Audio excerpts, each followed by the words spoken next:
Hello, সবাই কেমন আছেন? আশা করি সবাই খুব ভালো আছেন, সুন্দর আছেন, সুস্থ আছেন, হাসিখুশি আছেন। আমি শম্ভু মুখার্জি অশরীরী চ্যানেলে আপনাদের সঙ্গে আজ সোমবার। চলুন আমি প্রথমে ঘটনায় চলে যাই। আসলে এই ঘটনাগুলো আমি খুব একটা বেশি সময় মানে শোনার সময় পাইনি।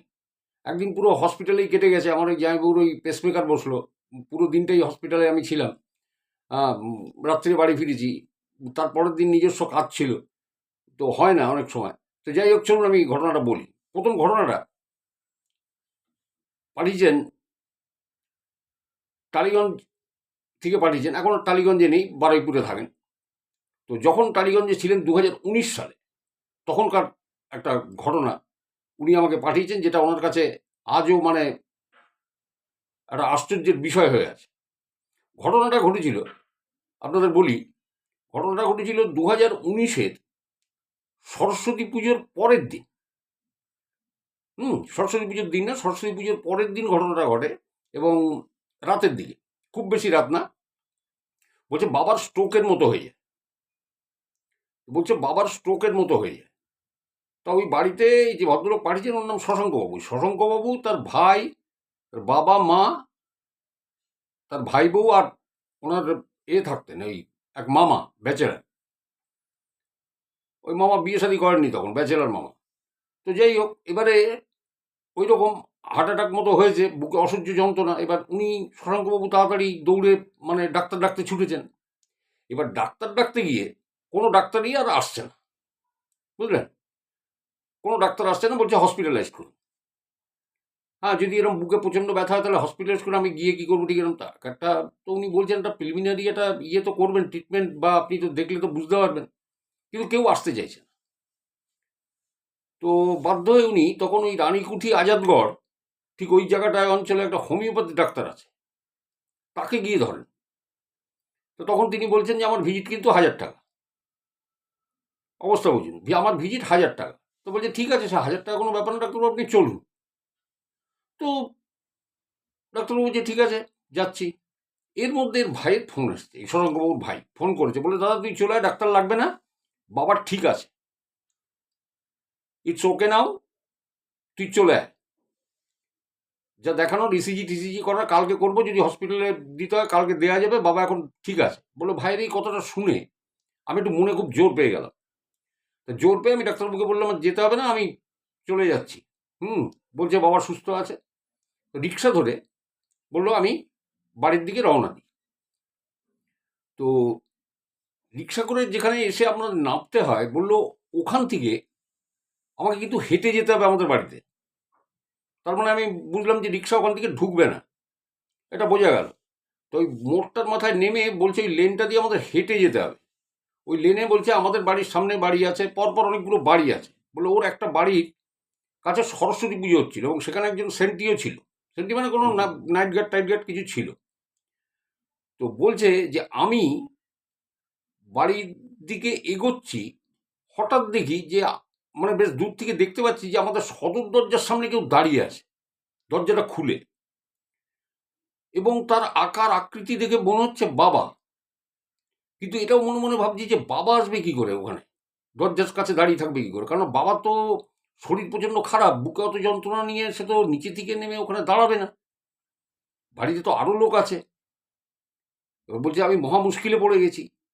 সেই মূর্তিটা ওখানে দাঁড়িয়ে আছে, তারপরে দেখছি বুক চিতিয়ে সেই দরজাটা পুরোটা খুলে সে বেরিয়ে আসছে হাঁটতে হাঁটতে। এবার আমি দেখছি এ তো বাবা, একদম আমার বাবা, এতে কোনো ভুল নেই। বাবা এখানে আসবে কি করে? বাবা তো অসুস্থ, শুয়ে আছে, বাবার তো আসার কথাটা বলে। এবার আমি খুব উদ্গ্রীব হয়ে গেছি যে ঘটনাটা জানবার, যে কে বাবা এখানে আসবে কি করে।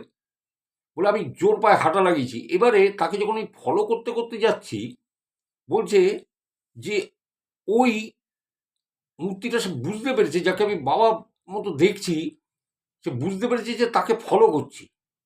হ্যাঁ, সে কিছুটা এগিয়ে গিয়ে, সে আর এগোচ্ছে না, আমাকে দেখে ওখানে দাঁড়িয়ে গেছে। দাঁড়িয়ে যে এবার যেই আমি উকি ঝুঁকি মেরে জোরে জোরে হাঁটা শুরু করেছি, তখন করেছি কি জানেন? আমাদের যে সরস্বতী পুজোর যে প্যান্ডেলটা হয়েছিল আমাদের বাড়ির পাশে, ওর পিছন দিকে লুকিয়ে গেল। লুকিয়ে গেল। এবার আমি জোর পায়ে হেঁটেছি যে প্যান্ডেলের পিছনে কে, বাবা আসবে কোথা থেকে, কারণ আমার বাবার পায়ে একটা সমস্যা আছে। কিন্তু যে আসছে তার তো পায়ে কোনো সমস্যা নেই, বুক চিতিয়ে এরম হাঁটছে, কিন্তু একদম আমার বাবা, পরিষ্কার আমি দেখছি। এবারে যখন আমি ওই প্যান্ডেলের কাছাকাছি চলে এসেছি, আমাকে দেখছি উঁকি মেরে দেখছে। এবার আমি প্যান্ডেলের কাছাকাছি এসে যখন নাকি আমি প্যান্ডেলের পিছনের দিকে যেতে যাব, দৌড় দিয়ে করলো কি, দৌড় দিয়ে আমাদের বাড়ির মধ্যে ঢুকে গেল, ঢুকে দরজাটা ভেজিয়ে দিল। বললো আমি মানে তড়িৎ গতিতে আমিও বাড়ির মধ্যে ঢুকেছি। ঢুকে প্রথমে নিচে মাকে জিজ্ঞেস করছি, মা বাবা কোথায়? বুঝে দেখুন, বাবা অসুস্থ, সে বেরিয়েছে। এবার মাকেই জিজ্ঞেস করছে যে মা বাবা কোথায়? তখন ওনার মা খানিকটা অবাক হয়ে গেছে, বলে বাবা কোথায় মানে? বাবা তো শুয়ে আছে উপরে। তখন বলছে মামা কোথায়? তো বলছে মামা তো দেখ উপরে কোথায়, তোর বাবার কাছে না পাশের ঘরে আছে, আমি তো জানি না। উনি বোধহয় অন্য রান্না কাজে মানে ব্যস্ত ছিলেন, যখন দেখেছেন যে ওনার হাজব্যান্ডের শরীরটা ভালো হয়েছে। তো বলছে আমি বই বই করে দোতলায় উঠে গেছি। উঠে গিয়ে দেখছি যে ভাই রয়েছে, ভাই বউ রয়েছে, আর মামা অন্য ঘরে বসে সিগারেট খাচ্ছে। কিন্তু যাকে আমি দেখেছি সে তো বাবা। তো বাবার চেহারার সাথে মামার চেহারা তো হেভেন এন্ড ডিফারেন্স, পার্থক্য। কিন্তু যাকে আমি দেখেছি তার তো পায়ের সমস্যা, মানে আমার বাবার তো পায়ের সমস্যা আছে, কিন্তু যে হেঁটে আসছিল অবিকল বাবা, কিন্তু তার তো কোনো পায়ের সমস্যা না ছিল না। তো আমাকে এরকম হতবাক হতে দেখে ওরে ওনার ভাই স্বাভাবিকভাবে জিজ্ঞাসা করেছে, কি ব্যাপার, কি হয়েছে, তুই এরকম? তখন বলছে আমি সব ঘটনা আমার ভাইকে আর ভাই বউকে খুলে বলি, যে এই ব্যাপার। আমি কিন্তু গলি থেকে রিক্সা থেকে নেমে হাঁটতে হাঁটতে এই জিনিস দেখেছি, পুরো বাবাকে দাঁড়িয়ে থাকতে দেখেছি ওইখানে। কিন্তু বাবার পায়ে তো একটা সমস্যা আছে, পায়ে তো কোনো সমস্যা নেই, বুক চিতে এগিয়ে আসছিল। যেই আমাকে দেখেছে যে আমি এরকম খোঁজবার চেষ্টা করছি যে কে, তখনই সে মানে চলে যাওয়ার ধান্দা করছিল এবং প্যান্ডেলের পিছনে লুকিয়ে ছিল। সেখান থেকে আমাকে উঁকি মেরে দেখছে। এবার যেই আমি প্যান্ডেলের দিকে যেতে গেছি, দেখলাম সাট করে দৌড় দিয়ে আমাদের বাড়ির মধ্যে ঢুকে গেল এবং ঢুকে দরজা ভেজিয়ে দিল।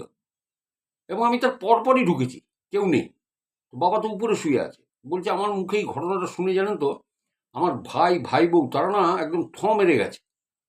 কারণ আমার ভাই জানে যে দাদা মন গড়া কথা বা কথা বলবে না, মানে আমি তখন রীতিমতো হাঁপাচ্ছি। উনি বলছেন শশাঙ্কবাবু, আমি মানে তখন রীতিমতো হাঁপাচ্ছি জানেন যে। কিন্তু দাদা এই ঘটনার পরে না আমার বাবা 2023-এ মারা যান। এটা 19-এ হয়েছিল, 19-এ সরস্বতী পুজোর পর দিন, কিন্তু 2023-এ আমার বাবা মারা যান। এবং আপনারা যাকে উনি আমাকে বলছেন, আপনারা যাকে হিন্দিতে এই যে চুড়েল বা পেতনি, বাংলায় পেতনি বা ভূত এরকম কিছু বলেন, বলে এইরকম একটা কোনো জিনিস আমার বাবার পরে প্রতিশোধ স্পৃহা করবার জন্য সে কিন্তু আমার বাবার উপরে চড়াও হয়েছিল, সেটা আমরা বুঝতে পারি। তাই বললাম কীরকম? বললো এখানে কি বেশ কিছু আগে একটি হয়, মানে কেউ খুন হয়ে যায়, মার্ডার হয়ে যায়, বলে তার একটা জাত আক্রোশ ছিল আমার বাবার প্রতি। এবং আমরা জানি যে সেই বাবাকে নিয়ে গেছে 2023-এ। তাহলে বাবার কিন্তু যাওয়ার মতো মানে হয়েছিল না, বাবা বেশ সুস্থ সবল ছিল। এখন দেখুন, কেউ হয়তো খুন হয়ে গেছে বা মার্ডার হয়ে গেছে, তার একটা জাত আক্রোশ তার বাবার প্রতি, ওনার বাবার প্রতি ছিল। কেন ছিল? হয়তো কোনো অশোভনীয় কোনো জিনিস হয়তো তিনি দেখেছেন, তিনি তার প্রতিবাদ করেছেন, বারণ করেছেন, যার জন্য একটা জাতক্রোধ থাকতে পারে। আবার হতে পারে তিনি উকিল, কোনো কেসে হয়তো বাদী বিবাদী পক্ষের হয়ে তিনি লড়েছেন, তার জন্য একটা জাতিক্রোধ থাকতে পারে, জাতক্রোধ। তো হতে পারে অনেক কিছু। কিন্তু উনি বলছেন যে 2023 সালে আমার বাবা কিন্তু মারা যায়, এবং আমি জানি যে ওই নিয়ে গেছে বাবাকে। এবং সেই ঘটনাটা আমি আপনাকে বলবো, সেটা মানে একটা মানে ইতিহাস সৃষ্টিকারী ঘটনা, যেটা আমার আর মায়ের সাথে ঘটে গেছে, এটা ইতিহাস একটা। এবং যখন আমি সিলেক্ট করি যে এই ঘটনাটা আমি বলবো, তখন তার পরপরই কালকে রাত্রিবেলাতে উনি আবার ওই অডিওটা করে আমাকে পাঠান। কিন্তু তখন আমি অলরেডি সিলেক্ট করে ফেলেছি, কারণ অত দূর আমি যাব না। আমি এই অবধি যে অবধি উনি বলেছেন আমি সেই অবধি আপনাদের শোনালাম ঘটনাটা। এরপরে কি হয়েছিল আপনারা লিঙ্কটা মনে রেখে দেবেন, আমি আপনাদের মনে করিয়ে দেবো নেক্সট ভিডিওতে। আমি আপনাদের বলে দেবো যে কিভাবে উনি মারা গেছিলেন এবং কি ঘটনা ওই শশাঙ্কবাবুর সাথে ঘটেছিল। এবং ওনাদের নিজস্ব দোতলা বাড়ি ছিল। আমি বলে দিই, এটা 45 মুর এভিনিউ, টালিগঞ্জ।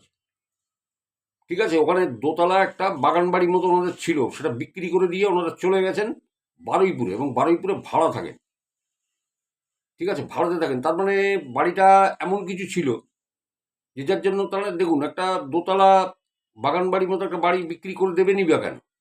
ঠিক আছে, জানি না, এটা তো অনেক কারণে হতে পারে বাড়ি বিক্রি, আমি তো সেটা তো বলতে পারবো না। তো যাই হোক, আমি পরের ঘটনার জন্য আমি অপেক্ষা করে আছি। আমি অডিওটা শুনে আমি নেক্সট দিন আপনাদের আমি কিন্তু বলে দেবো যে কী হয়েছিল। ঠিক আছে, আসলে কি বা সেই মারারটা কেন হয়েছিল, কেন তার আক্রোশ ছিল, আশা করছি জানতে পারবো। তো আমি সেদিনকে আপনাদের বলে দেবো। আপাতত এটা আমি বললাম, উনি এটা দেখেছিলেন এবং উনি এই ঘটনাটার পরে বা আমাকে বলেছেন যে আমি জীবনে কোনোদিন ভুলতে পারবো না যে অবিকল এরকম বাবার মতো দেখতে কি করে হয়, সে বুক চিতিয়ে আমার সামনে আসছে। তো যাই হোক, চলুন আমি পরের ঘটনায় চলে যাই। এই পরের ঘটনাটা আমাকে পাঠিয়েছেন, ও, পরের ঘটনাটা পাঠিয়েছেন মিস্টার গোস্বামী। মিস্টার গোস্বামী, কারণ আমি দেখুন, আমি নামটা নামটা নিলাম না এই কারণে, উনি একটি রেপুটেড একটা মানে গভর্নমেন্ট আন্ডারটেকিং ব্যাংকে, সেন্ট্রাল গভর্নমেন্টে চাকরি করেন। সে ব্যাংক আপনারা সবাই হরবাগত নাম শোনেন, অনেকের হয়তো অ্যাকাউন্টও আছে, লেনদেন করেন। ঠিক আছে, ওই জন্য আমি মিস্টার গোস্বামী বলেই বললাম। এনার বাড়ি হচ্ছে আলিপুরদুয়ার, আলিপুরদুয়ারে বাড়ি। তো আলিপুরদুয়ারে বাড়ি, এইবারে ইনি একদিন আমার সাথে টেলিফোনে কথাও বলেছেন এর মাঝে। তো উনি বলছেন যে আমি টাচ ফোনে তো অত সড়গড় না, তা আমি বললাম দেখুন, ফোনে বললে আমার কিন্তু মনে থাকবে না, আমি নানান কাজে ব্যস্ত থাকি, আমি মনে রাখতে পারবো না, ভুলে যাবো, আবার আপনাকে আমার ফোন করতে হবে, তাহলে মুশকিল হয়ে যাবে। তো আপনি তার থেকে বাড়ির কাউকে বলুন, আপনি লিখে এখানটা পাঠান, হোয়াটসঅ্যাপ নম্বর দেওয়া আছে, পাঠিয়ে অথবা আপনি অডিও করেও বলতে পারেন, আমি বলে দেবো। তো তখন উনি ওটা লিখে পাঠিয়েছেন। তো উনি বলছেন যে আমি আলিপুরদুয়ারের এক প্রান্ত থেকে আমি বলছি, আমার নাম মিস্টার গোস্বামী। কী গোস্বামী আমি জানি, কিন্তু উনি মানে আমি নামটা নিলাম না। উনি একটা রাষ্ট্রায়ত্ত ব্যাংকে কাজ করেন, যে ব্যাংকটা আমাদের খুব পরিচিত। তো যাই হোক, উনি বলছেন যে 1993 সালে, আপনার মনে আছে কিনা জানি না, যে উত্তরবঙ্গে ফ্লাড হয়েছিল, মানে ভয়াবহ বন্যা পরিস্থিতি হয়েছিল। দেখুন, আমি ঠিক মনে করতে পারছি না বা আমার স্মরণে নেই, হতে পারে আপনারা বলতে পারবেন। তো বলছি 93-এর ওই যে ফ্লাডটা হয়েছিল যেদিন, মানে সব ভেসে গেছিল আর কি বন্যায়, বলে তার আগের দিন থেকে মানে প্রচণ্ড বৃষ্টি, বীভৎস বৃষ্টি, এবং বীভৎস বৃষ্টি, এবং সেই সাথে মানে দফায় দফায় লোডশেডিং, দফায় দফাতে লোডশেডিং হচ্ছে, এবং মানে মানে একটা দুর্বিষহ অবস্থা। একে তো রাতের ওই অন্ধকার, তারপরে ওইরকম বৃষ্টি, বলে ওই দিনই ওনাদের এলাকার কোনো একটা বাড়িতে আর সাংঘাতিক একটা মর্মন্তুদ ঘটনা ঘটে যায়। ঘটনাটা ছিল যে বাড়িতেই ঘটনাটা ঘটে, সেই বাড়ির বড় ছেলে, সে তার বন্ধু বান্ধব এবং সাগরেদ নিয়ে এসে তার মা, তার ভাই এবং তার বোনকে একদম নিকাশ করে দেয়, মানে একদম ক্লিন মার্ডার করে। ঠিক আছে, এইবার এই ঘটনা হওয়ার পর থেকে ওই বাড়িটা কিন্তু হন্টেড হয়ে যায়, এবং ও যে মার্ডারটা করিয়েছিল ওই বাড়ির বড় ছেলে, শুধুই সম্পত্তির লোভে, কারণ এদের সোনার ব্যবসা ছিল। তো তখন আমি বুঝলাম যে হয়তো জুয়েলারি দোকান টোকান বা এইসব কিছু থাকতে পারে, বা আরও জমি জায়গা প্লাস এই বাড়ি সম্পত্তি সব থাকতে পারে। এই জন্যই লোভে পড়ে অনেকে এরকম করে ফেলতেও পারে।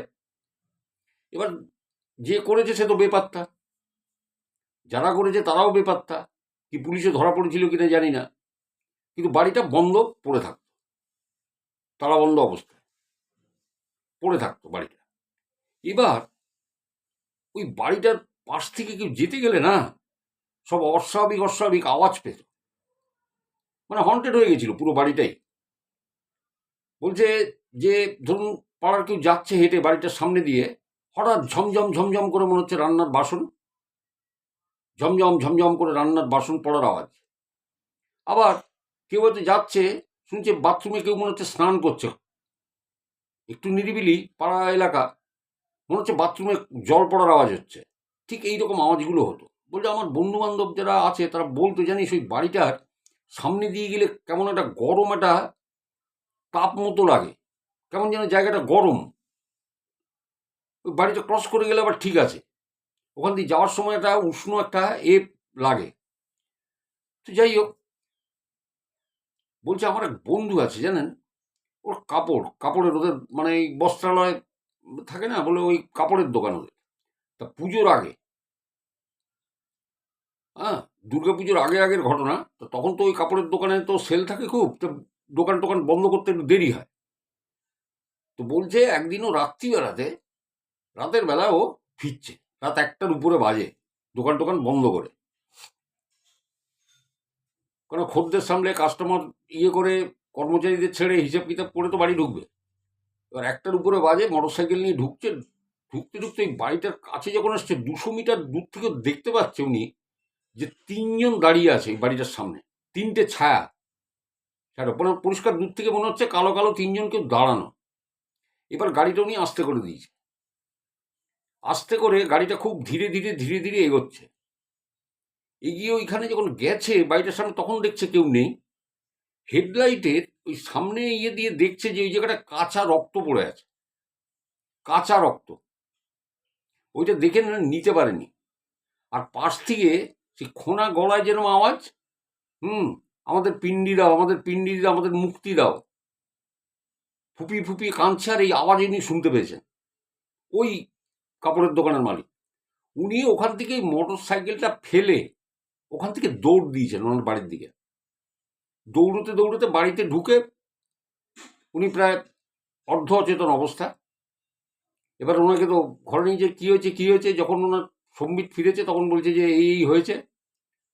এরা তো গিয়ে মোটর সাইকেল, লোকজন নিয়ে গিয়ে সেই মোটর সাইকেল তুলে নিয়ে আসে, উদ্ধার করে নিয়ে আসে। এরপর থেকে ভদ্রলোকের জ্বর আর ছাড়ে না, ওষুধ খাচ্ছে, ডাক্তার দেখাচ্ছে, কোনো ইমপ্রুভমেন্ট নেই। মানে গোস্বামীবাবু আমাকে যা বলেছেন আমি সেটাই বলছি, কোনো ইমপ্রুভমেন্ট নেই। পরে ওখানে একজন মানে ব্রাহ্মণ মানুষ, কালী সাধক, মানে উনি কালী পুজো টালী পুজো করতেন এবং নিত্য কালী পূজা করতেন উনি মন্দিরে, ওনাকে ডাকা হয়েছে। তো ওনাকে ডাকার পরে উনি সব শুনে টুনে উনি ওনাকে ঝেড়ে টেড়ে দিয়েছেন, এই ভদ্রলোককে ঝেড়ে টেড়ে দিয়ে মাথায় শান্তির জল দিয়েছেন। দিয়ে বলছেন ঠিক আছে, আর কোনো ভয় নেই, আস্তে আস্তে ঠিক হয়ে যাবে। এবং বেশ কয়েকদিন সময় লেগেছিল ভদ্রলোকের পুরোপুরি কিওর হতে বা সুস্থ হতে। তো এরপরে বলছেন গোস্বামীবাবু যে এর কয়েক বছর বাদে ওই বাড়িতে ভাড়া আসে। তখন আমি একটা প্রশ্ন তুলেছিলাম যে বাড়িটা ভাড়া দিল কে? যে ছেলেটা এই কাজটা করেছে সে তো পলাতক, অথবা পুলিশ হেফাজতে আছে বা কোথাও আছে, কিন্তু বাড়িটার ওয়ারিশার তো ও, তাহলে বাড়িটা ভাড়া দেবে কে? তখন বলছেন যে ওর কাকারা, ওর কাকারা ছিল এবং ওর কাকারাই বাড়িটা ভাড়া দিয়েছে। তো আমি বললাম যে ঠিক আছে, তো হতে পারে যে বাড়িটা পড়ে আছে, ঠিক আছে, কিছু ভাড়া টাড়া উঠুক, কামাই রোজগার হোক। তো ভাড়াটা কারা আসলো? ভাড়াটা আসলো এক ভদ্রলোক, ভদ্রমহিলা, 2 ছেলে 1 মেয়ে, না সরি 3 ছেলে 1 মেয়ে, 4 জন, 3টি ছেলে 1টি মেয়ে। আর ভদ্রলোক ভদ্রমহিলা ভাড়াতে এলো। তো গোস্বামীবাবু আমাকে বলছে, বলে আপনি বললে বিশ্বাস করবেন না, কয়েক মাসের মধ্যে নিকেশ হয়ে গেল ছেলে মেয়েগুলো।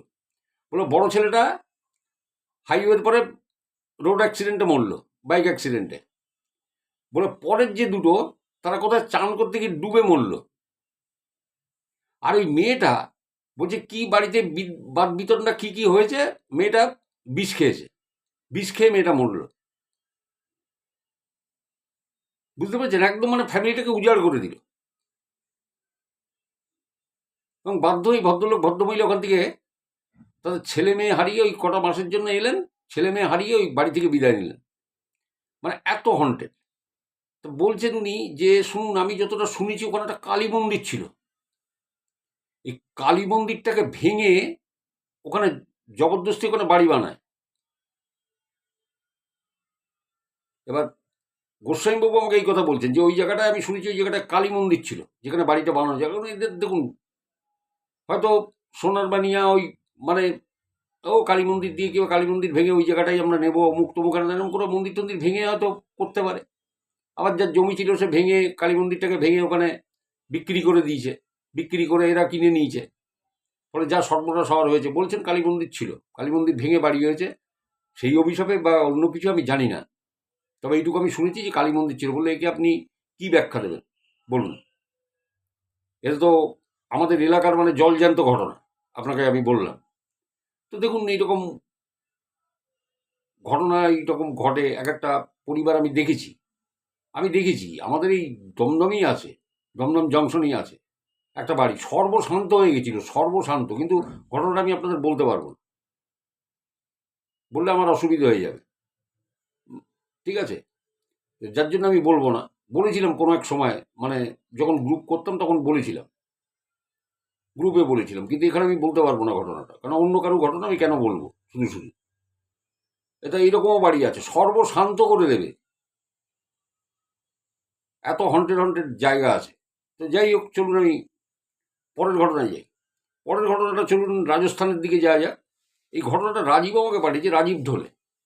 বহুদিন ধরে আছে, আমাকে বেশ কিছু ঘটনা পারে, ও যেখান থেকে পারে ও কিন্তু কালেকশনটা করে ভালো। ও দুই রাজীব আছে, রাজীব চক্রবর্তী, রাজীব ঢোলে। এবং আশ্চর্যজনকভাবে দুজনের গলার আওয়াজ একরকম, আপনি মানে বিশ্বাস করবেন না। আমি একদিনকে মানে এক রাজীবের গল্প আমি বলছি যে ও নিউরো সায়েন্সের অপারেশন ম্যানেজার, নিউরো সায়েন্স মানে পার্ক স্ট্রিটে যেটা আছে। তখনই রাজীব বলছে, আরে আমি না শম্ভুদা, ওটা তো আমি আপনাকে পাঠাইনি, আমি নিউরো সায়েন্সের অপারেশন ম্যানেজার। একজন চক্রবর্তী, একজন ঢোলে। কিন্তু আশ্চর্য, গলার ওই রকম কীভাবে মিল হয় অডিওতে, আপনি বললে বিশ্বাস করবেন না। দুজনে এরমভাবে বলে, সমুদা আজকে যেটা বলছি সেটা আমার বন্ধুর মুখ থেকে শোনা, আপনি শুনুন ভালো করে, একরকম গলা। আচ্ছা, এ নিয়ে যাই হোক, এটা রাজীব ঢোলের ঘটনা আমি বলি। রাজীব একটু সমাজের একটু উঁচু স্তরে ইয়ে করে, সব মেয়ে ডাক্তার। এই লিভার ফাউন্ডেশনটা যেটা আছে ওই আমাদের এই দক্ষিণে সোনারপুর ওদিকে যেতে পড়ে, ওইখানে ওই রাজীববাবুর মেয়ে ওখানে আছে। মাঝখানে বলে বিদেশে গেছিল। তো যাই হোক, বললো কখনো কোনো দরকার পড়লে আমাকে এ করবেন। আমি বললাম ঠিক আছে, নিশ্চয়ই। তো রাজীব বলছেন যে রাজীবের এক বন্ধু, সে আয়কর দপ্তরে কাজ করে, আমি নামটা নিচ্ছি না, ঠিক আছে, কারণ দেখুন সেন্ট্রাল গভর্নমেন্টের ব্যাপার তো, এখানে নাম পাম নেওয়া ঝামেলা হয়ে যাবে। আয়কর দপ্তরে গাড়িতে যেতে যেতে মুখে শুনছে ওর দাদার সাথে ঘটে যাওয়া ঘটনা। এটাও কিন্তু 90-এর দশকে, ওই ধরুন 94-95 এরকম। তো বলছে, বলে আমি ঘটনাটা শুনেছিলাম খুব ক্যাজুয়ালি, কিন্তু যতটা মনে আছে আমি আপনাকে বলছি শুনুন। দাদা ওই সেও আয়করে দপ্তরে, তো এই ইউপিএসসিতে ভালো র্যাঙ্ক করে ওই চাকরিটা পায় এবং পোস্টিং হয় রাজস্থানের জয়পুরে। এবার প্রথম পোস্টিং, ভালো পোস্টে ইয়ে পেয়েছে, জবটা পেয়েছে, কারণ যেহেতু ভালো র্যাঙ্ক ছিল। তো যাই হোক, এবার তো 6 মাস ট্রেনিং বা প্রভিশন পিরিয়ডটা থাকে, আপনারা জানেন, যে কোনো চাকরি বলুন না কেন, আগেই তো আপনার ইয়েতে হবে না। এখন যাই হোক, যে পোস্টে উনি জয়েন করুন, সেখানে তো অফিসে জয়েন করেছেন রাজস্থানে গিয়ে। এবার জয়েন করার পরে স্বাভাবিকভাবে ওখানে তো বাংলো পেয়েছেন। উনি যে পোস্টটা হোল্ড করেন তাতে ওনার বাংলো আছে, এবং গ্রেড অনুযায়ী এই সমস্ত বাংলোগুলো পরপর পরপর পরপর সাজানো। যিনি কমিশনার তার বাংলো যেরকম আছে, আবার তারপরে অফিসার যে আছে তাদের সেরকম বাংলো এরকম রয়েছে, এবং আগেকার দিনের সেই সাহেবি প্যাটার্নের বাংলো, ঠিক আছে, ব্রিটিশ আমলের। তা ইনি বাংলো পেয়েছেন। তো এই বাংলোতে থাকেন, তো একাই থাকেন। আর এই ওয়েস্ট বেঙ্গল থেকে তো ধরুন মা বাবা ভাই বোন সব ছেড়ে একাই গেছেন ওখানে। তো বাংলোতে উঠেছেন। তা বাংলোতে সব সিস্টেম রয়েছে, সমস্ত সব কিছু সিস্টেম ছিল। যেমন অ্যাটেন্ডেন্ট ছিল বা কেয়ারটেকার বলুন, লনের মালি সব ছিল। তাদের কিন্তু এই বাংলোর ভিতরেই আলাদা আলাদা জায়গায় ঘর করা আছে, তারা সেখানে তাদের ঘরে থাকে, ঠিক আছে। মানে বাংলোর টোটাল কাজটা তারা সামাল দেয়, মানে ঘরদোর পরিষ্কার থেকে শুরু করে, কুকিং থেকে শুরু করে সমস্ত কিছু এদের পরে। মানে এরাও কিন্তু সরকারি চাকরি, অ্যাপয়েন্টেড। তো এবার ব্যাপারটা হচ্ছে, ওনাকে যে গাড়িতে করে নিয়ে যেত, আর অফিসের গাড়ি জানেন তো, গভর্নমেন্ট অফ ইন্ডিয়া সব অ্যাম্বাসেডার গাড়ি, তখন তখন সব অ্যাম্বাসেডার গাড়ি, গভর্নমেন্ট অফ ইন্ডিয়া লেখা। তা ওই গাড়ি যে ড্রাইভার ছিল সে হচ্ছে উদয় সিং। তো এই উদয় সিং যখন এই ভদ্রলোককে নিয়ে যেত, আমি নাম বললাম না, ওনার পদবী নাম আমি জানি। তো যাই হোক, তো বলছে যে ওই উদয় সিং বলছে যে স্যার আপনি এই বাংলোটাকে না পাল্টে নিন, তা বলছে সে কি, বাংলো পাল্টে নেবো মানে? তা বলছে না, বাংলোটা কে পাল্টে নিন, অন্য বাংলো নিন না, আপনি অ্যাপ্লাই করুন। তা বলছে সেটা হয় নাকি, আমি সবে এই ইয়েতে মানে প্রভিশন পিরিয়ডে আছি, এখন আমার ট্রেনিং চলছে, এখন আমি বললে পরে বাংলো এরম আমার ইয়ে থেকে পাল্টাবে না। তা বলছে তুমি এ কথা কেন বলছো? তা বলছে না, আমি এমনি বললাম আর কি। তা বলে না, কোনো ব্যাপার তো আছে। আর উনি, যিনি এই বাংলোতে এসে উঠেছেন, উনি একটা জিনিস লক্ষ্য করছেন দুদিন ধরে, উনি যখন অফিসে বেরোন তখন ওনার দরকারি যে জিনিস, ধরুন পেনটা রেখেছিলেন ঠিক জায়গায়, দেখছেন ওখানে পেনটা নেই। কখনো পার্সটা, মানি ব্যাগটা ওখানে রেখেছেন, দেখছেন মানি ব্যাগ নেই। উনি কিন্তু কিচ্ছু বলেননি, উনি ওই অবস্থাতে অফিসে গেছেন, ফিরে এসে দেখেছেন মানি ব্যাগ ওই জায়গাতেই রয়েছে। কখনো কোনো দড়ি বাঁধা ফাইল, মানে তখন তো দড়ি বাঁধা এরকম ফাইলগুলো ছিল, তো ফাইল থাকে, অফিসিয়াল ফাইল, সেখানে ফাইলটা নিয়ে যাবেন, এবার ফাইলটা চেক করে নিচ্ছেন, দেখছেন দুটো পাতা নেই ফাইলে, ফাইলটা সেদিনকে নেননি। বাড়িতে এসে দেখছেন যে ফাইলটা খুলে যে পাতা ফাতা সব ঠিক আছে। ঠিক এই ধরনের অদ্ভুত ঘটনা কিন্তু ওনার সাথে ঘটেছে। উনি কিন্তু উদয় সিংকে কিছু বলেননি, উদয় সিংয়ের থেকে এই কথাগুলো শুনছেন উনি, যে আপনি এটা চেঞ্জ করে নিন, আপনি এটা চেঞ্জ করে নিন। তা বলছে কেন চেঞ্জ করবো, তুমি কিছু জানো, এই কিছু আছে তুমি বলো। তা বলছে না স্যার, আপনি এত বড় পোস্টে আপনি চাকরি করেন, আপনি আমার বস, হ্যাঁ, আমি ড্রাইভার অ্যাপয়েন্টেড, মানে সরকারি চাকরি করি, আমি এসব ব্যাপার বলতে পারবো না, জানি না, আপনি পারলে চেঞ্জ করেন, এই কথা বলছে। কিন্তু ঝেড়ে কাশছে না, কিছুতেই বলছে না। তো ইনিও আর কিছু বলেন না, যে উদয় সিংকে তো বলে কোনো লাভ নেই, বেকার ঝামেলা। তো এইবারে উনি একদিনকে বোধহয় উদয় সিং এসছে অফিসে, তা মানে বাড়ি ফেরার টাইমে, তা বলছে যে আহ, তুমি আজকে আমাকে নিয়ে যেতে হবে না, আমি নিজে চালিয়ে যাব, আমার একটু কাজ আছে, একটু বাজারের দিকে যাবো টাবো। তা বলছে ঠিক আছে।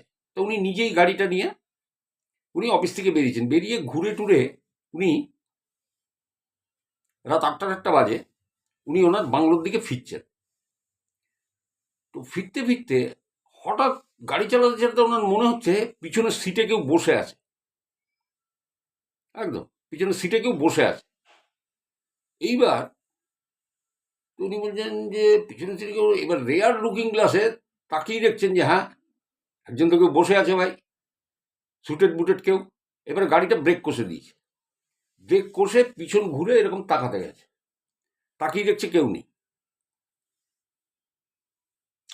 উনি গাড়ি চালিয়ে বাড়িতে এসছেন, গাড়ি গ্যারেজ করেছেন, দেখেছেন, কিচ্ছু বলেননি, খাওয়া দাওয়া করেছেন, শুয়েও পড়েছেন।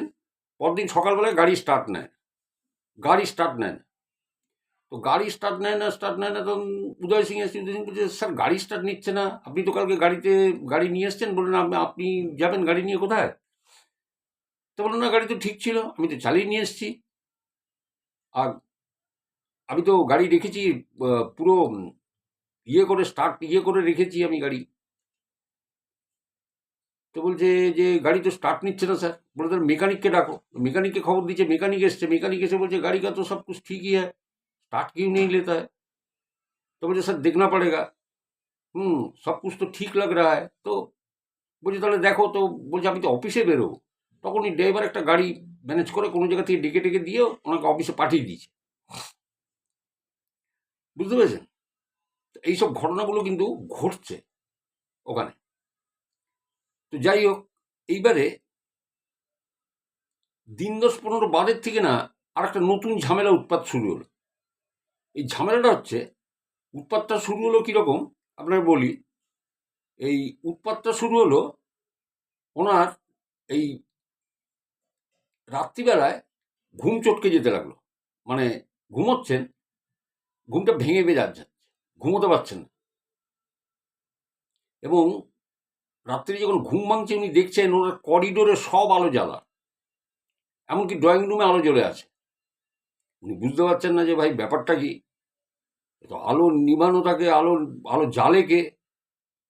এবার যত রাগ গিয়ে অ্যাটেন্ডেন্টের পরে পড়ছে। এবার তাকে পরের দিন ডেকেছে, বলে ভাই এই তো নতুন উৎপাত শুরু হয়েছে, এই আলো জ্বালে কে করিডোরে? তখন সে তো আকাশ থেকে পড়ছে, সে বলছে স্যার এরকম তো কোনো ব্যাপার নেই স্যার, আলো তো নিভানো থাকে। বলে না, রাত্রিবেলা আমি দেখছি পরপর আলোগুলো জ্বলে যাচ্ছে, ড্রয়িং রুমে আলো জ্বলে যায়। ওনার বিরক্ত হয়েছে। তো তখন ওনার মনে হলো যে উনি একবার এই উদয় সিং বলেছিল যে আপনি এই বাংলোটা চেঞ্জ করুন, তা কি এই অ্যাটেন্ডেন্টগুলো এই যারা এই এখানকার স্টাফ আছে এরাই কি বদমাইশি বদমাইশি করে না কি, এরকম একটা ব্যাপার ওনার মাথার মধ্যে গজিয়েছে। তো এরকম রোজই হতে থাকে, আলো জ্বলে যায়। আর সকালবেলা হলে সে আলো জ্বলে আছে, বুঝতে পেরেছেন? উনি অ্যাটেন্ডেন্টকে ডেকে দেখান, ভাই এগুলো কি হচ্ছে, আলো জ্বলে থাকে তো ঘুম আসে না, ফট করে ঘুম ভেঙে যায়, মনে হচ্ছে কেউ আলো জ্বালিয়ে দিয়ে চলে যাচ্ছে। এনার ইয়েটা অ্যাটেন্ডেন্টের উপরে পড়েছে। তো তখন উনি অফিসে এটা জানিয়েছেন, জানিয়ে বলেছেন যে দেখুন, আমি ওই ইয়েটাতে যে বাংলোটাতে আছি সেটাতে আমার খুব ডিস্টার্ব ফিল হচ্ছে, রাত্রে ভীষণ ঘুমের ডিস্টার্ব হয়, আলোগুলো সমস্ত করিডোরে জ্বালিয়ে দিয়ে রাখে। এই অ্যাটেন্ডেন্টকে বারবার বলেছি, শুনছেন, আপনি একে চেঞ্জ করুন, এটা চেঞ্জ করুন। আপনি এই অ্যাটেন্ডেন্টের বিরুদ্ধেই বলেছে। এবার অফিস থেকে বলছে দেখুন ওইভাবে তো হয় না, এ তো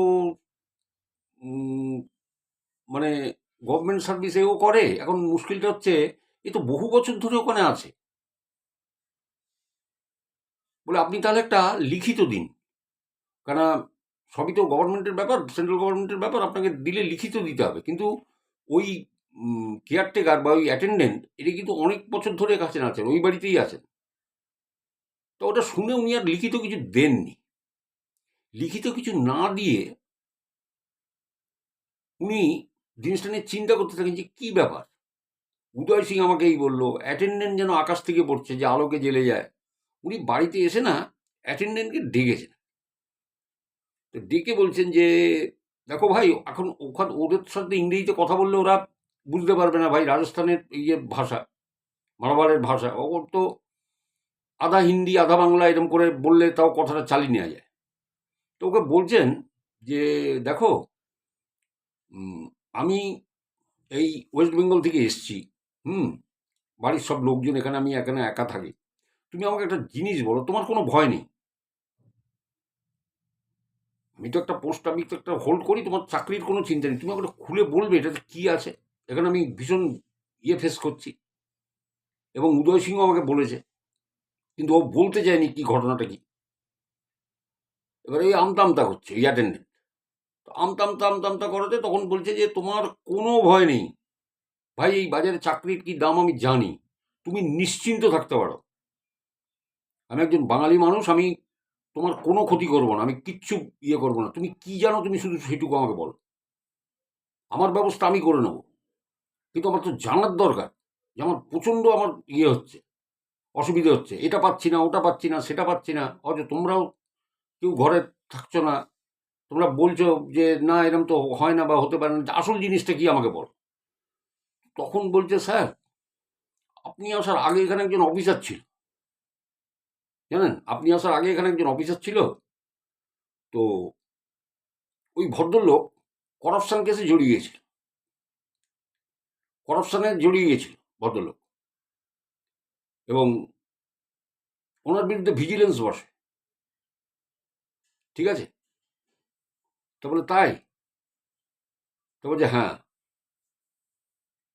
এবং উনি তখন এই ইয়েটা ছেড়ে দেন, এই বাংলোটা ছেড়ে দিয়ে অন্যত্র উনি থাকতেন ভাড়া, এবং সেখানে ওনার মারা যান, এবং ওনার ডেথটা আনন্যাচারাল ডেথ, ঠিক আছে, স্বাভাবিক মৃত্যু ছিল না।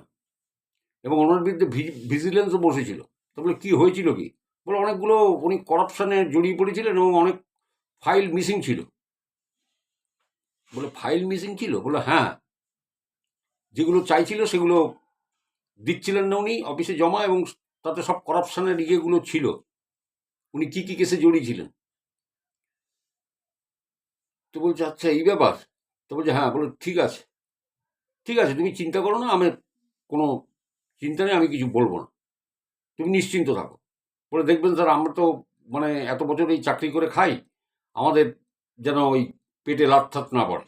তা বলছে না না, তুমি এসব চিন্তা করো না, তুমি ওসব কিচ্ছু হবে না, তুমি নিশ্চিন্ত থাকো। তো যাই হোক, উনি এবারে খোঁজ তল্লাশি শুরু করলেন ওই ভদ্রলোক। আমি দেখুন গোটা ঘটনায় আমি না ভদ্রলোকের নাম নিতে পারছি না, অসুবিধা আছে। তো উনি খানা তল্লাশি শুরু করলেন, ড্রয়িং রুমের ডেস্ক ফেস্ক খেনা তেনা যেখানে ফাইল টাইল থাকে, আলমারি ফালমারি সমস্ত খুলে খুলে উনি চেক করছে। আরে বাপ, করতে করতে করতে করতে বাথরুমে, সেই আগেকার দিনে ব্রিটিশ আমলের সেই বাথরুমে ওই দেখেন তো বাড়ির লফট থাকে, দেখেছেন ফ্ল্যাটের লফট টপ গুলো করে না, কাঠের থাকে, ওই বাথরুমের ঠিক ঢুকে ওই উপরের দিকটা এইরকম একটা সিন্দুক মতো, আলমারির মধ্যে সিন্দুক থাকে দেখেছেন, এটা এরকম লকার লকার, ওই রকম চওড়া মতো একটা করা, উনি ওটা দেখেছেন। এবার যখন বাংলোয় যখন এসছেন চাবিকাঠি তো ওনার কাছে, এবার ওইটাকে খুলেছে, খুলে দেখছে ওর মধ্যে অনেকগুলো ফাইল রয়েছে, ফাইলগুলোকে টেনে বার করেছে, ফাইলগুলোকে টেনে বার করে তারপরে ফাইলগুলো দেখছে যে এটা এই ইয়ারের বিল, এটা এটা এই ইয়ারের ফাইল, এটা এই ইয়ারের, পরপর সাজাচ্ছে দেখুন ফাইলগুলো। এইবার বলছে যে তো তো দিতে হবে অফিসে, এই তো সেই ফাইল যেগুলো গায়েব হয়ে গেছিল। এইবারে উনি অফিসে যেদিন গেছেন তার পরের দিন, তো বলছে যে আচ্ছা একটা কথা বলতে পারেন, আমার ওখানে অফিসে কোনো এক অফিসারকে ওনার উপরওয়ালা কাউকে বলেছেন যে এরকম আমার ওখানে আগে কোনো অফিসার তো একজন ছিলেন, বলছে যে হ্যাঁ, বলে তিনি কি করাপশানে জড়িয়ে গেছেন, বলে আপনি জানলেন কি করে, বলে আমি শুনেছি কোনো জায়গা থেকে, আসলে এগুলো তো অনেক সময় জানাজানি হয়ে যায়, আমি শুনেছি এরকম করাপশানে জড়িয়েছিলেন। বলে কিছু ফাইল টাইল গায়েব ছিল, এরকম ব্যাপার ছিল, তখন বলছে হ্যাঁ, কিন্তু এটা তো আপনি জানলেন কি করে যে ফাইল গায়েব ছিল, বলে আমি মনে হলো কোনো জায়গাতে ফাইল দেখেছি। উনি খুলে বলেননি যে উনি হাতে পেয়ে গেছেন বা কিছু, কারণ আগে থেকে নাক বাড়িয়ে কিছু বলার ঠিক না। তারপর যে আপনি ফাইল দেখেছেন কোথায়, বলে আছে কোনো জায়গায়, আমাকে দেখতে হবে মনে হচ্ছে, তারপরে দেখবেন তো আপনি পেলে নিয়ে আসবেন ফাইল, বলে ঠিক আছে, বলে বাড়িতে এসছে। যেদিন এসছেন না ওদিনটা ছিল শুক্রবার, পরের দিন স্যাটারডে আর সানডে, দুদিন ছুটি, আবার সোমবার দিন যাবেন উনি এই ফাইল নিয়ে। এবার রাতের বেলায় খাওয়া দাওয়া শেষ করে উনি ওই ফাইলগুলো এক এক করে নিয়ে এরকম ঘাঁটছেন, পরপর পরপর সিরিয়ালি সাজাচ্ছেন ফাইলগুলো, সাজাচ্ছেন, হট করে দেখছেন ওনার সামনে ওই ভদ্রলোক দাঁড়ানো, যাকে উনি ওনার পিছনের সিটে বসতে দেখেছিলেন প্রাইভেট কার, ওই সরকারি গাড়ির পিছনের সিটে যে ভদ্রলোক বসেছিল সেই লোকটা। এবার না ওই থতমত খেয়ে ভদ্রলোক উঠে দাঁড়াতে গেছে, তখন উনি ইংরেজিতে বলছেন don't needed to be stand, দাঁড়ানোর দরকার নেই, আমি আপনাকে একটা কথা বলছি শুনুন, ওই যে ফাইলগুলো আছে, পুরো ইংরেজিতে বলছেন যে এই ফাইলগুলো আছে, ওর একটা ফাইল আপনি দেবেন না, একটা ফাইল আপনি দিতে পারেন, ফাইল নম্বর এই, ওটা আমার সঙ্গে কোনো রিলেটেড কোনো ঘটনা নাই, ফাইলটা আপনি দিতে পারেন, কিন্তু বাকি ফাইল আপনি যদি দেন, যে পরিস্থিতির সম্মুখীন আপনি হচ্ছেন, এর থেকেও খারাপ পরিস্থিতির সম্মুখীন আপনি হবেন, এবং আমি কিন্তু আসবো। মুহূর্তের মধ্যে লোকটা নেই, উনি মানে অজ্ঞান হবেন না বসে কাঁদবেন, মানে কি করবেন উনি, মানে কিংকর্তব্য বিমূঢ় হয়ে গেছে। পরের দিন তো স্যাটারডে, উনি না রাত্রিতে সারা রাত উনি ঘুমোননি, উনি চিন্তা করছেন যে কি করবেন, মানে শাখের করাতের অবস্থা হয়ে গেছে, এপাশেও বিপদ ওপাশেও বিপদ। অফিসে বলেছেন ফাইল পেয়ে গেছি, ফাইল আছে, আমি মনে হচ্ছে যেন দেখেছি কোথাও, অফিসেই বলেছেন। এবার সেখানে যদি ডিনাই করে তাহলে বলবে যে আগাছা আজে বাজে কথাবার্তা বলছে, আর চাকরির ব্যাপার আর নতুন। উনি করেছেন কি, উনি পরের দিন ওই গাড়ি নিয়ে বেরিয়েছেন, স্যাটারডে ছিল, গাড়ি নিয়ে বেরিয়ে না ওখানে হনুমান মানে বজরংবলীর বিরাট একটা মন্দির আছে, ওই মন্দিরে গেছে। ওই মন্দিরে গিয়ে উনি ওখানকার যে পুরোহিত, সেই পুরোহিতের সঙ্গে উনি কথাবার্তা বলেছেন, পুরোহিতকে সব বলেছেন যে এই ব্যাপার, মানে সমস্ত তথ্য বলেছেন, আমি এই বাংলোতে আছি, সেখানে এই ব্যাপার ঘটছে এবং এই হয়েছে, অফিসে আমি এই বলেছি, এই বলছি, আপনি বলুন যে রাহত কি। কিভাবে আমি রাহতটা পাবো? তখন বলছে যে দেখুন, আপনি অন্য কোনো বাড়ি বা অন্য কোনো জায়গায় আপনি শিফট করে যান, ওইখানে আপনি থাকবেন না। আর আমি কিছু জিনিস আপনাকে দিয়ে দিচ্ছি, আপনি সাথে রাখুন, আপনার কোনো বিপদ হবে না। আপনি একটা কাজ করবেন, আপনি তো অফিসে বলেছেন যে ফাইল আপনি কোথাও দেখেছেন, তাহলে যে ফাইলটাতে আপনাকে বলেছে যে এই ফাইলটা দিতে পারেন, আপনি সেই ফাইলটাই দেবেন। আপনি বলবেন একটা ফাইলই পেয়েছি, বাকিগুলো যে জায়গায় যেরকম ছিল রেখে দিন, রেখে দিয়ে ওখান থেকে আপনি শিফট করে যান।